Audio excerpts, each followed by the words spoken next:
Thank you all for joining us for today's Excellence in Management webcast on giving effective feedback. Let's start with a quick reflection. There is nothing noble in being superior to your fellow man. True nobility is being superior to your former self. This is from Ernest Hemingway. And a lot of what we'll talk about today is captured in the essence of his quote. So let's get started. Sometimes people have a very strong reaction when they hear the word feedback.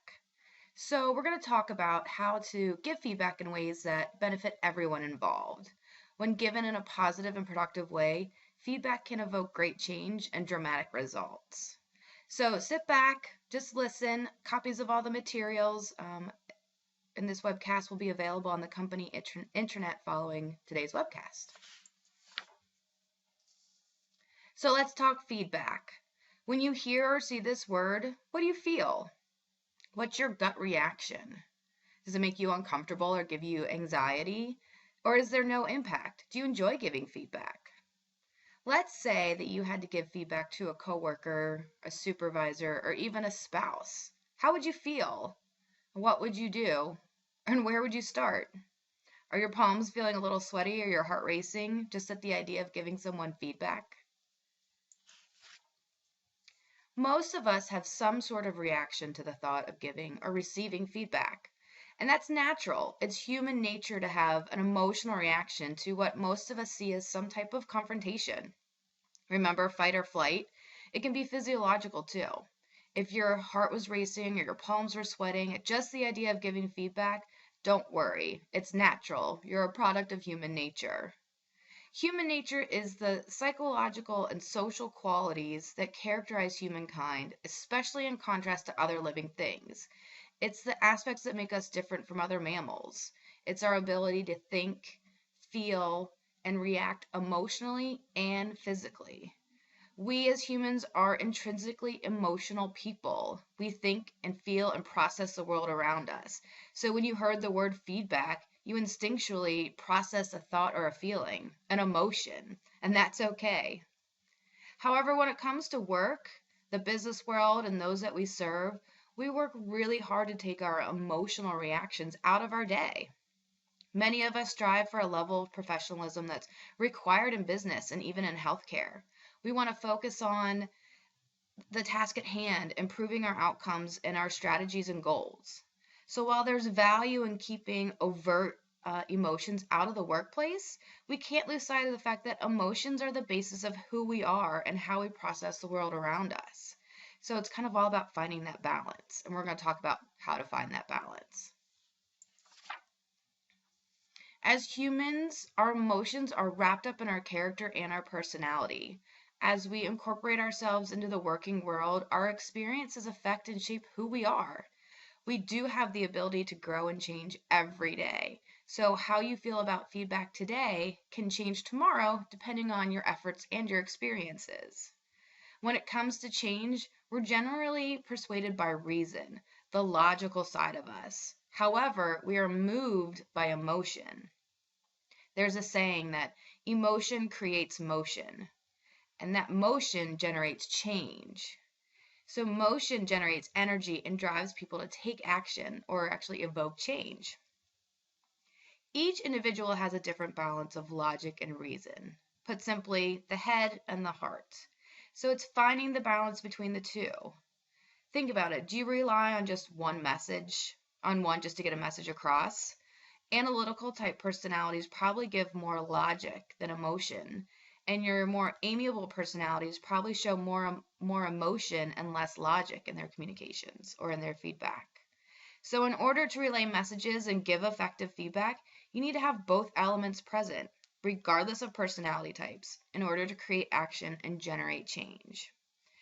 So when communicating with others, especially when giving feedback, it's important to find a balance between your heart, the emotional part of you, and your head, the logical part of you. And by doing this, you'll find a way to be truly effective. So giving feedback is a compilation of many skills and abilities. It's about balancing between your emotional and logical selves, as well as harnessing many of the traits that we've discussed as part of our Excellence in Management series. So let's look at the other topics we've covered to see how they will help you develop the skills that you need to give effective feedback. For those that joined us for one of our first Excellence in Management sessions, Building Trust, we discussed the importance of trust as a foundation to any relationship in business. Building trust allows you to have a relationship, an environment that's open and receptive to feedback. You earn the right to be heard as you build trust with those around you. It's the difference between telling someone what needs to be done and giving them true feedback to help them change for the good. Logically, it makes sense to work on relationships and build trust with others at work or at home. But when you break it down, trust is all about how we feel about others. Are you naturally a trusting person, or do you need time to build trust? Each aspect impacts how we approach building trust and forming relationships with others. So think about your journey of building trust over the last couple months. Reflect on the strides you've taken to make this a priority in your professional development. And think about how it can positively impact your ability to give effective feedback.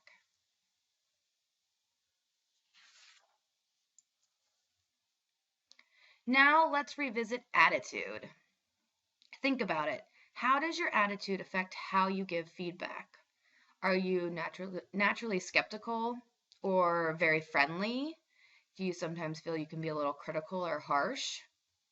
Our attitudes greatly influence how we deliver a message to other people. If we find ourselves in a negative mindset, then giving feedback is going to be received differently than if you were framing the information from a positive place. The attitude you bring to work or that you bring home every day is a choice. You have the power to choose to be happy or to not. Positive intent drives the effectiveness of feedback. So if you aren't actively trying to create positive change, you need to reflect upon the value of the feedback you're giving. And all this can start with your attitude. So think about it. What does your attitude say about you?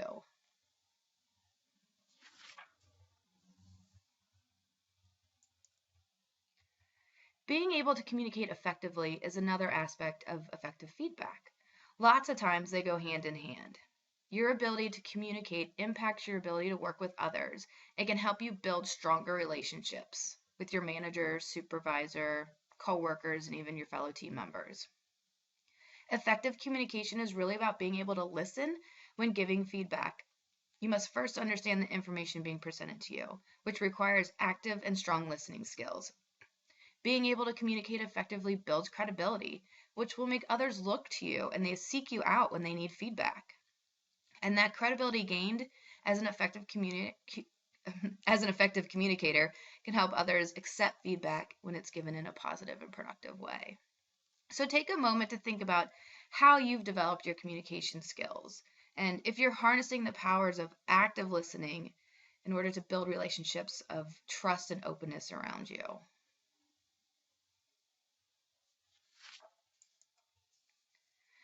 In our most recent Excellence in Management session, we talked about our responsibilities of leading others, regardless of our position within the organization. Think about how this relates to your ability to give feedback and to give effectively. Part of leading from anywhere in the organization is being a resource for your coworkers, even when it comes to providing feedback. Are you comfortable giving feedback to those that you support, to your peers, and to those that support you? Think about the last time you gave feedback to a peer. Was it productive and positive? As you positively influence those around you, others will look to you for feedback and guidance.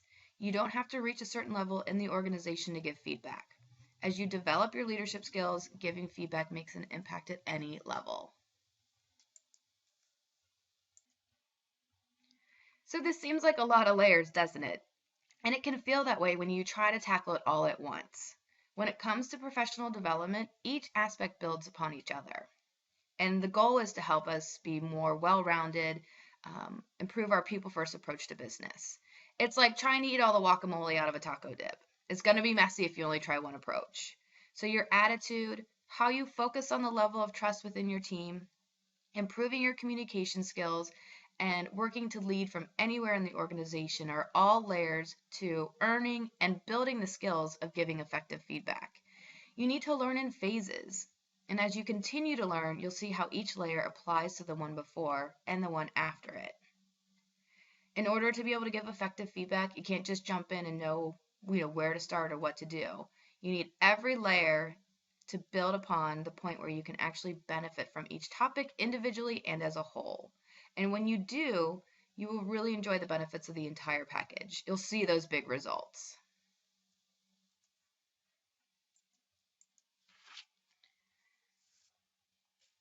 So now that we've talked about how to prepare our mindset for giving feedback, who benefits from feedback? Who should we be focusing our feedback on? So feedback should and can be given to supervisors and managers, our coworkers and colleagues, team members and peers, patients, and our vendors and customers. Remember, as you lead in every direction, up, across, and down, those around you need and want to hear from you. So take a moment to review this list. Do you provide feedback to each of these layers? Or are you only focusing on a few? Are there areas that you feel more comfortable with? Or have you learned to stretch yourself in giving feedback?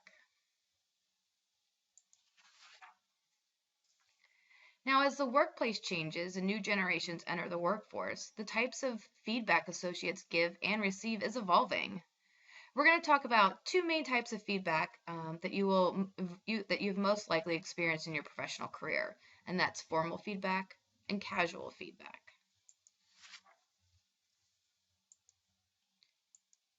So formal feedback. This type of feedback is required as part of your job role, and it usually includes a mid-year review, annual performance, performance improvement reviews, and even team meetings. This type of feedback requires a more formal setting, like a one-on-one meeting or a group meeting, and it's usually scheduled in advance and scheduled during a certain time of the year. Formal feedback also requires preparation and planning, and that gives you the opportunity to collect information, plan for what you need to cover or address, and make the time for questions, follow-up, and in-depth conversations. So most of us are familiar with formal feedback and how it's structured in our organization. Now, casual feedback, on the other hand, this is everyday feedback. We're talking project ideas and input, giving or seeking advice on a project, providing project updates or patient status. It's part of the normal workflow of the day, and it happens in a more casual manner. No meetings or extensive preparation is required to give or receive casual feedback, as the information is usually relayed pretty quickly. And as a new generation is entering the workforce, we're finding new and different expectations of communication at work. We are seeing that how and where we give feedback is evolving and changing. It may even be more or less comfortable depending on the longevity of the individual in the working world. So for those of us who have been in the business for quite some time, feedback has traditionally been in a formal setting. It's been structured and guided. As technology advances, the flexibility of the working world is changing, and new generations that join the workforce are looking for feedback that's more casual, and they want it nonstop, and they want it to be provided in different venues. So the people entering this workforce today are looking for immediate feedback, immediate career advice, and are fairly comfortable asking for it. Now, this may contrast your current practices or comfort level with feedback, which is why it's so important to remember what Hemingway said in our opening reflection, that true nobility is being superior to your former self. Because we are both emotional and logical, and we have the ability to change our behaviors to adapt, adjust, and improve as the world does around us, and we can do the same thing. One thing to remember when it comes to feedback, regardless of the type, it's important to be consistent with your efforts. It's key. When you're consistent, it builds your credibility with others, which in turn helps you build trust with individuals, as well as your team and your department.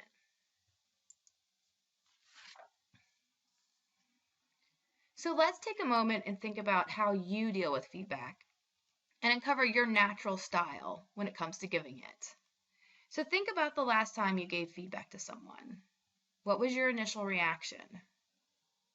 How did you approach it? Did you worry about what you would say? Did you worry how the other person would react? Were you able to balance your logical side with your emotional side? What was their reaction? And did you see any positive results? Hopefully, this paints a picture for you on your strengths and areas for growth in regards to your feedback style. So let's take a moment to talk about our two camps related to feedback. So the majority of us who are still working on perfecting our feedback style fall into one of two different camps. Camp critical versus camp too nice. So camp critical, this is the logical side that focuses mainly on what's wrong and how do we fix it. People in this camp usually approach feedback in a more critical way. There's no emotion to the information they provide, and they may come across a little harsh or a little cold, and maybe even say the wrong thing. This camp's motto is, it's just business, or it's not personal. Some people are rooted in the thought that feedback has to be critical or negative in order to make an impact, therefore only providing negative comments and never positive ones. Camp too nice is the camp that's rooted in emotion and doesn't want to offend or hurt anyone's feelings with what they say. In this camp, feedback is given based on what the other person wants to hear. It's overly positive and only focuses on the good.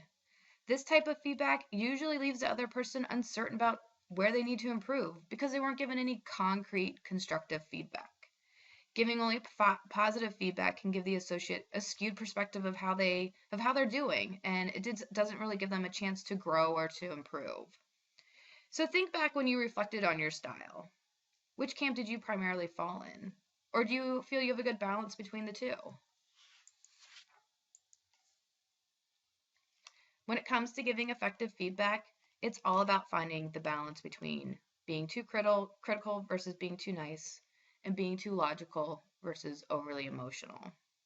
Finding balance in these skills is a lifelong task, one that requires a commitment to improving oneself. Because as we said earlier, as the world changes around us, we need to evolve with it. That includes our skill sets and our knowledge base on how we approach giving feedback. What we learn today will only be the foundation of what we need to know tomorrow. So if you find yourself faced with an unbalanced approach to giving feedback, it might be time to take a look within and see what drives you. What are your behaviors? What motivates you? One way to look at our behaviors is to see how you fall on the attractive versus powerful spectrum. A modern day leader is both attractive and powerful. And attractive and powerful aren't just adjectives to describe a person. They also describe one's style or approach to working and communicating with others. The goal when communicating with others is to be powerful enough to be heard, yet attractive enough to be followed. The goal is to be powerful enough to be heard, yet attractive enough to be followed. So your power comes from your believing in yourself and using your personal attributes to your advantage. You project an aura of power through sincerity. It also shows in your body language, your actions, and your attitudes. You act and speak with confidence and consistency in order to build your character and credibility as a powerful person. And when I say attractive, don't think about looks. Refocus on style. In addition to projecting confidence and power, you want to be able to attract others to follow you, to team up with you, to join and support you. Being trustworthy, respectable, and dependable inevitably makes you attractive to others. Sound familiar? It's a lot like harnessing the power of logic and emotion. So this will be fun. We're going to have a little pop quiz. We're going to take a look at these modern day leaders and who is attractive and who is powerful. So we have the Pope, Donald Trump, Sheryl Sandberg, and Barack Obama. So Pope Francis, he is the Bishop of Rome and the leader of the worldwide Catholic Church, which has 1 billion followers. Powerful or attractive? If you know anything about him, he's been known to sneak out of the Vatican at night to give alms to the poor, and he's also on Twitter. He has a built-in followership, but what keeps him around? If you said attractive, 1 point for you.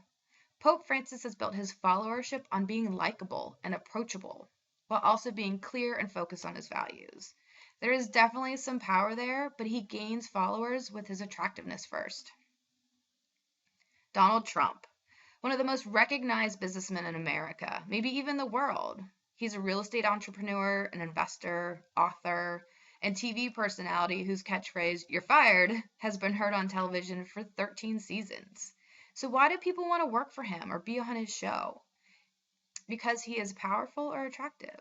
If you said powerful, another point for you. Donald Trump is dominating business because he isn't afraid to dominate. He is all power. Sheryl Sandberg is the Chief Operating Officer of Facebook, and she previously served as the VP of Global Online Sales and Operations at Google. And she's most recently known for her book, Lean In: Women, Work, and the Will to Lead. Now, this book talks about the barriers that women face in the workplace, including the ones that they create for themselves. And in order for this to change, that women need to break these social and personal barriers and lean into positions of leadership. So do you think Sheryl is seen as powerful or attractive in her leadership style? If you've read the reviews on her book, many find her theories to be harsh. Or is it just because she's powerful in her stance? If you said powerful, give yourself another point. So Barack Obama, when you look at the President of the United States, would you categorize him as powerful or attractive? Instinctually, you may say powerful as the leader of the free country. But does he lead because he's powerful, or do people follow him because he's attractive? In this position, he's in a position of power, but has the ability to inspire others to follow him. Barack Obama has built his followership on his attractiveness first, with the ability to be powerful when needed. So if you said attractive, give yourself another point. So how did you do? And think about this. When you think about attractive versus powerful, where do you stand? Do you see yourself as powerful or attractive? If you see yourself as a powerful person, how can you redesign yourself to be a little bit more attractive? And if you see yourself as an attractive person, how do you transform yourself to be more powerful? It's all about finding that balance. It's key. If you let one overshadow the other, then you'll never find that right adjusted balance you need to motivate others to act. Successful leaders blend the spectrum of powerful and attractiveness based on their goals and what they need to accomplish. They work in the balance of logic and emotion when it comes to working with others and giving feedback. It takes practice, but it's a key tool, one that needs to be constantly maintained and always on your radar. So when giving feedback, or when feedback is planned and thoughtful, it does get amazing results. When done well, feedback can bring about incredible and positive change in people. The goal and purpose of feedback is not to be too critical or too nice. The goal is to help others to do better and create opportunities for improved results and outcomes. Part of our role in this organization is to serve others. So by giving effective feedback to your coworkers and team members, you're truly serving those around you. Whether it's formal or casual, the feedback you provide helps others to learn, improve, and be better. So let's review some tips on how to plan for giving thoughtful feedback to those around us. And to help kind of put this all together, we've come up with our top 10 list of tips for giving feedback. Each one of these will help you balance the emotional and logical side in order to communicate effectively, empower others, and see the amazing results that are possible when feedback is given the right way.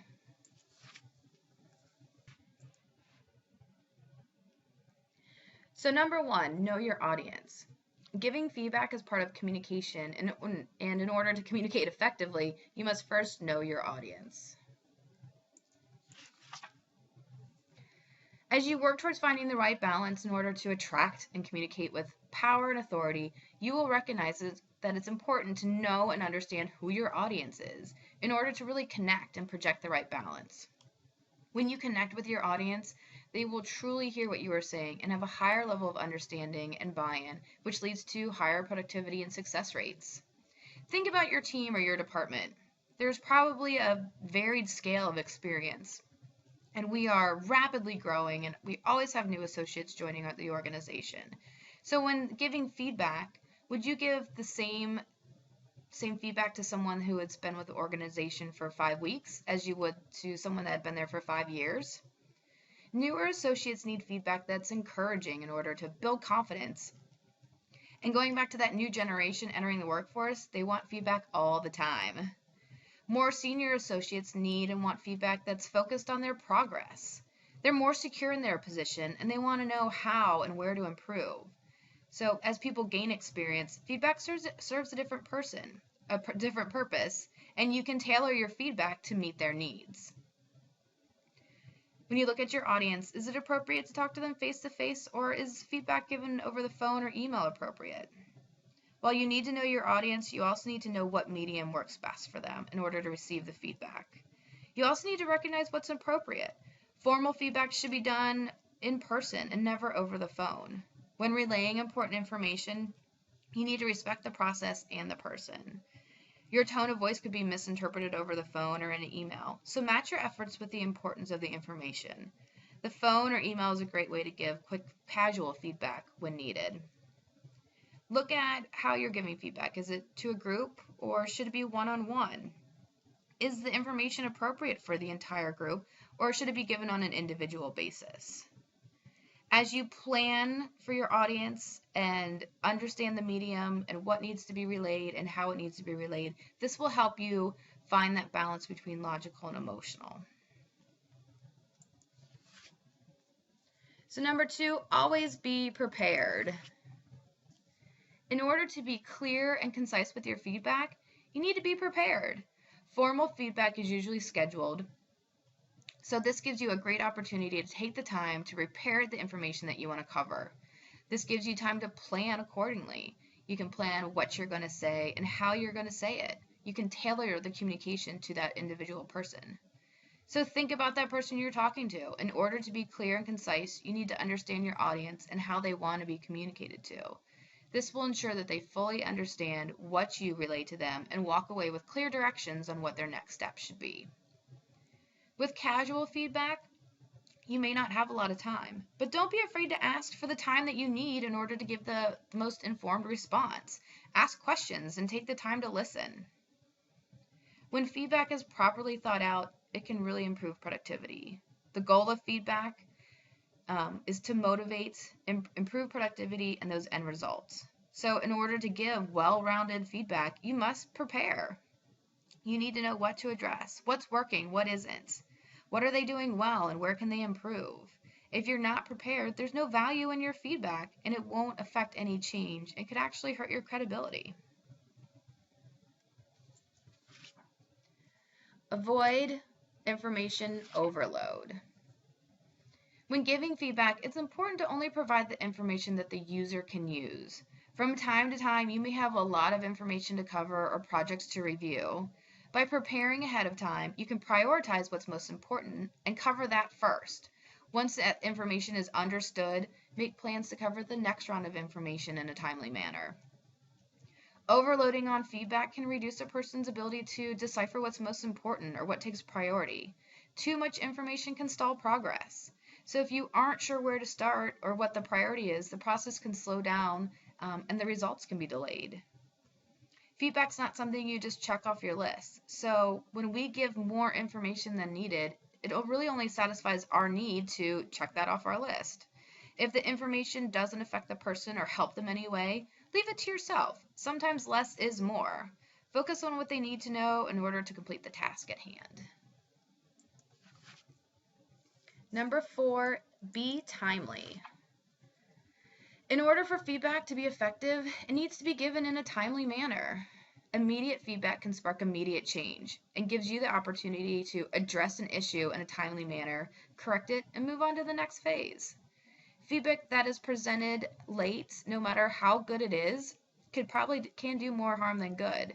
So it's important to make the time when you need to provide feedback so the person has the opportunity to make changes or updates that may result in a better outcome.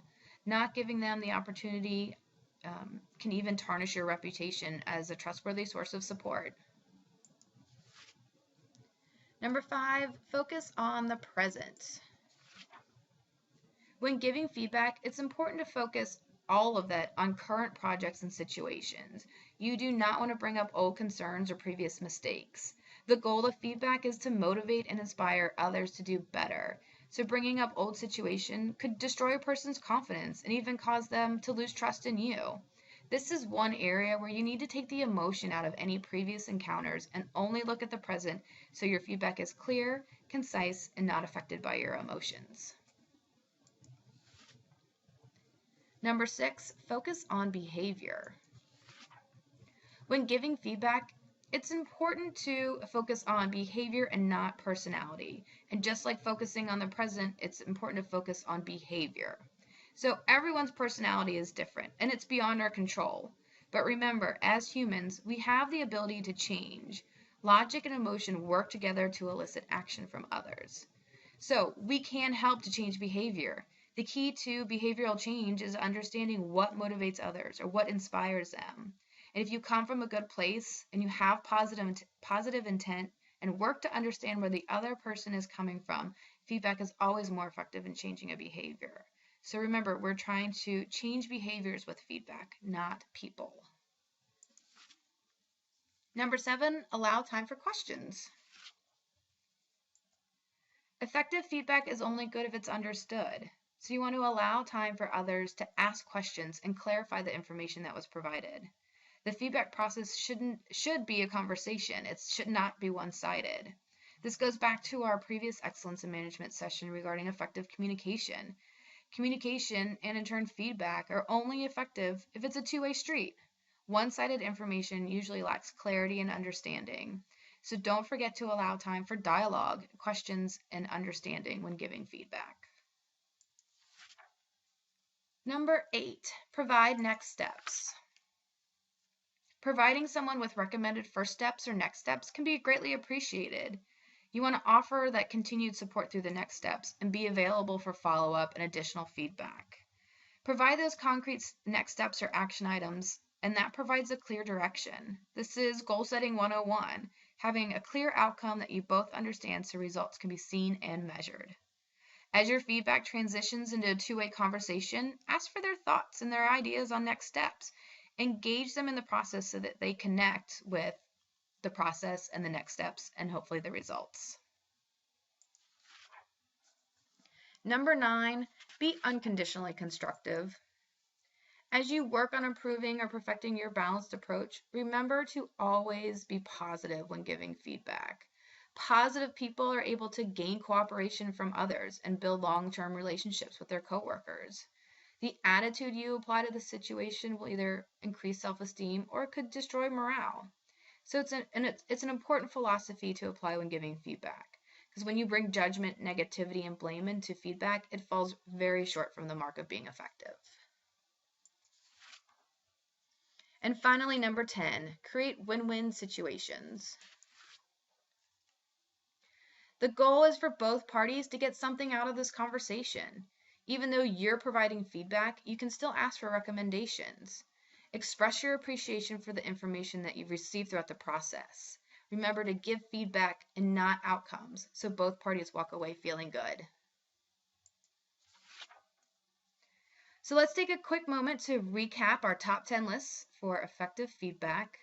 Know your audience. Be prepared. Avoid information overload. Be timely. Focus on the present. Focus on behavior. Allow time for questions. Provide next steps. Be unconditionally constructive. And work to create win-win situations. So, your homework is to pick 2 of these tips that you want to improve upon. I'm sure there's things on here that you do well, and that's fantastic. We want to focus on those areas that maybe need a little help. So whether it's in a formal or casual setting, pick 2, write them down, and start taking what you've learned and applying it to these 2 areas. Now, giving feedback is only part of the cycle. It's also about receiving feedback effectively. There's an inevitable chain reaction with feedback. So let's talk about the next phase. Part of the process of giving effective feedback is also understanding how to receive this feedback.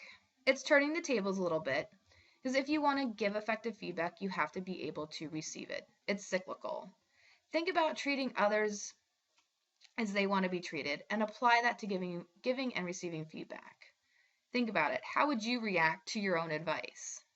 So when it comes to sitting on the other side of the desk, here are a couple things that you can do to help receive the information that's being shared. You want to listen, be open, make sure you understand the message, reflect on the information you've been given, and follow up. So let's take a look at each of these a little bit closer. Listen. Listening is one of the best and most effective communication and leadership skills that you can have in your arsenal. When receiving feedback, you need to really hear what that person is saying. This means not interrupting and not assuming that you know what they're going to say.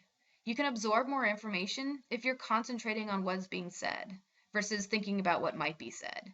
So making the effort to really listen can help alleviate defensiveness and help you focus on your response. Be open. In order to hear and be responsive to feedback, you have to be open and receptive to new ideas and different opinions. When you remember and understand that the purpose of feedback is to help you do better or be better, it can help you be more open to doing something in a different way or understanding a completely different point of view. By opening up and staying receptive to what others are sharing with you will hopefully help you open up and learn something new. Understand the message. Are you listening? And as you are listening and opening up to new ideas, make sure that you understand what is being said to you, especially before you respond. Ask questions for clarification, use your active listening skills, and repeat key points so that you know that you've interpreted the feedback correctly. Feedback is cyclical, and in order for it to be effective, you have to participate in the process. So ask for clarity. Make sure you understand and don't just assume. Reflect. As you begin to understand the message and the feedback that you're receiving, you should also assess the value of the feedback that's being given to you. Self-reflection is the key to applying what you've heard and what you've learned. And think, what are the benefits of using this information, or what are the consequences of ignoring it? How you respond is your choice. Ask more questions if you need more information to help you decide, and then ask for ideas on how to improve and work towards that win-win situation. Follow up. So feedback was provided to help you do better or even be better for you and for those around you. And the next steps are up to you. By following up on the feedback provided, those around you will know that you're working towards better outcomes. So implement the suggestions that you were given. Take the next step and schedule a follow-up meeting to discuss what you're working on and to show your progress or your revised work. And plan the next steps with the help of your manager if necessary. Follow-up is all about taking action, and it's all up to you. So now what? We have all this great information. We're armed. Our arsenal is full. We're ready to go and give feedback and receive feedback. So the first thing that you want to do is start asking for regular feedback to help you improve your performance. Solicit feedback on a regular basis. Get the buy-in of others to help create engagement and build stronger working relationships. Talk to your supervisors or your peers or even someone in your personal life and just check in. Ask for feedback on your strengths and your weaknesses. Maybe even pull from the top 10 list that we reviewed today. The two you pulled out as areas to improve, get someone else's feedback on those areas and hear their perspective. You might be surprised, hopefully in a good way, what you learn about yourself. Balance your logical and emotional responses to what you hear, and then use that information to create action plans so you can provide feedback on your progress and your results. So your takeaways, as we think back to all the information we covered. Remember that the purpose of feedback is to help others, and you want to help them be better and do better. Think about your approach to giving feedback. Where can you improve? Focus on receiving feedback effectively. And start asking for feedback on a regular basis. Go out there and start soliciting people. If you'd like more information on this topic, please visit the Excellence in Management tab on the company intranet page. where you can find webcasts, activities, and newsletters. And we hope that you can join us next time, March 26th. The webcast will focus on the subject of goal setting. We'll discuss the strategies behind setting and achieving our goals, which can be applied to our business as well as to our personal goals. So we look forward to seeing you next time.